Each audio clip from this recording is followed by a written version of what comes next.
Hello বন্ধুরা, আপনারা কেমন আছেন? আসলে সবাই ভালো আছেন এবং সুস্থ আছেন। তো বন্ধুরা, আমরা যে 8টা সরকারি নিয়োগ বিজ্ঞপ্তি নিয়ে আসছি, এটা কিন্তু খুবই ইম্পর্টেন্ট নিয়োগ বিজ্ঞপ্তি। অনেকদিন পর স্বাস্থ্য ও পরিবার কল্যাণ মন্ত্রণালয় থেকে কিন্তু লেটেস্ট নিয়োগ বিজ্ঞপ্তি প্রকাশিত হয়েছে, ঠিক আছে? দেখতেই পাচ্ছেন, স্বাস্থ্য ও পরিবার কল্যাণ মন্ত্রণালয় থেকে নিয়োগ বিজ্ঞপ্তি প্রকাশ করছে এবং এটা প্রকাশ করছে 3 জুন 2024 সালে, ঠিক আছে? তো বুঝতেই পারছেন, এটা খুবই লেটেস্ট নিয়োগ বিজ্ঞপ্তি। তো এই নিয়োগ বিজ্ঞপ্তি নিয়ে বিস্তারিত আলোচনা করবো, সেজন্য ভিডিওটা শুরুতে শেষ পর্যন্ত থাকবে, দেখবেন এবং আমার সাথে ভিডিওটা একসঙ্গে দেখবেন, ঠিক আছে? তো বন্ধুরা, চলুন প্রথম পদ যেটা আছে সেটা পড়ি। 60 মুদ্রাক্ষরী কাম কম্পিউটার অপারেটর, ঠিক আছে? এখানে বেতন দিচ্ছে 11,000 থেকে 26,590 টাকা। সর্বোচ্চ বয়স সীমা দিচ্ছে অনূর্ধ্ব 30 বছর, তবে বিভাগীয় প্রার্থীর ক্ষেত্রে বয়স সীমা 40 বছর পর্যন্ত যোগ্য, ঠিক আছে? তো বয়সটা এখানে উল্লেখ করে দিচ্ছে সুন্দরভাবে। তো সংখ্যাটা দেখেন কি বলছে, 3টি। এখানে 3 জন মান নিচ্ছে। প্রয়োজনীয় যোগ্যতা দেখেন, কোন শিক্ষিত বিশ্ববিদ্যালয় হতে স্নাতক বা সমান ডিগ্রি লাগবে, কম্পিউটার প্রশিক্ষণ প্রাপ্ত লাগবে, কম্পিউটার মুদ্রাক্ষর প্রতি মিনিটে ইংরেজি 30 শব্দ এবং বাংলায় প্রতি মিনিটে 25 শব্দের গতি সহ সংস্কৃত বিষয়ে স্ট্যান্ডার্ড অ্যাপটিটিউড টেস্টে উত্তীর্ণ হতে হবে।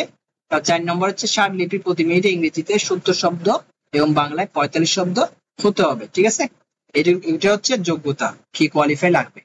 2 নম্বরটা দেন কম্পিউটার অপারেটর। এখানে কিন্তু বয়স হচ্ছে 30 বছর, 3 জন মান নিচ্ছে, ঠিক আছে? এখানে কি খুঁজছে দেখি। শিক্ষিত বিশ্ববিদ্যালয় হতে বিজ্ঞান বিভাগে স্নাতক বা সমান ডিগ্রি লাগবে, কম্পিউটার মুদ্রাক্ষর প্রতি মিনিটে বাংলায় 25 শব্দ এবং ইংরেজিতে 30 শব্দের গতি সহ সংস্কৃত বিষয়ে স্ট্যান্ডার্ড অ্যাপটিটিউড টেস্টে উত্তীর্ণ হতে হবে, ঠিক আছে? তো এটা তো কম্পিউটার লাগবে অবশ্যই। আজকাল সব পোস্টে কিন্তু কম্পিউটারের কোয়ালিফিকেশন ওরা খুঁজছে, ঠিক আছে? অফিস সহায়ক পদে দেখেন 18 থেকে 30 বছর বয়স সীমা, 11 জন মান নিচ্ছে। এখানে বলতেছে মাধ্যমিক স্কুল সার্টিফিকেট লাগবে, অর্থাৎ এসএসসি হলে আবেদন করতে পারতেছে, ঠিক আছে? তো এখন গেল যোগ্যতা। এখন এরপরে বলবো কোন কোন জেলা প্রার্থীরা আবেদন করতে পারবেন। দেখেন এখানে লিখে দিচ্ছে ঢাকা, এখানে লিখেছে এখানে যে সকল জেলা প্রার্থীরা আবেদন করতে পারবে: ঢাকা, গাজীপুর, মানিকগঞ্জ, মুন্সিগঞ্জ, নারায়ণগঞ্জ, নরসিংদী, ফরিদপুর, শরীয়তপুর। এখানে আরো অনেক জেলা আছে যারা এখানে লিখে দিচ্ছে আবেদন করতে পারবেন। যে এইসব জেলা প্রার্থীগণ আবেদন করতে পারবেন, তবে এতিম ও প্রতিবন্ধী কোটায় সকল জেলার প্রার্থীগণ আবেদন করতে পারবেন, ঠিক আছে? এখানেও আরো জেলা লিখে দিচ্ছে, ঠিক আছে? তো এরপর দেখেন কোন লিঙ্কের মাধ্যমে আবেদন করবেন। আবেদন হবে টেলিটকে অনলাইনে। এটা হচ্ছে সেই লিঙ্ক, http://mefwd.teletalk.com.bd। এই লিঙ্কের মাধ্যমে আবেদন করতে হবে। আবেদনের শুরুর তারিখ ও সময় দেখে নেন।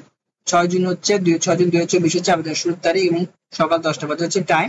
আবেদনের শেষ তারিখ ও সময় হচ্ছে 23 জুন 2024 তারিখ বিকাল 5টা বাজে, ঠিক আছে? এখানে ছবি দিয়ে আছে, রঙিন ছবি, দৈর্ঘ্য 300 এবং প্রস্থ 300 পিক্সেল হবে, আর স্বাক্ষর হবে দৈর্ঘ্য 300 এবং প্রস্থ 80 পিক্সেল। এরপর দেখেন আবেদন ফি কত টাকা দিবেন।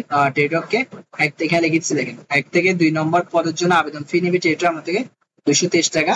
3 নম্বর পদের জন্য আবেদন ফি নেবে টেলিটক আপনার থেকে 112 টাকা, যা 72 ঘন্টার মধ্যে জমা দিতে হবে। আবেদন ফর্ম ফিল আপ করার পর তাহলে কিন্তু আপনার আবেদন ফর্ম সঠিক হলেও কিন্তু ওরা গ্রহণ করবে না, ঠিক আছে?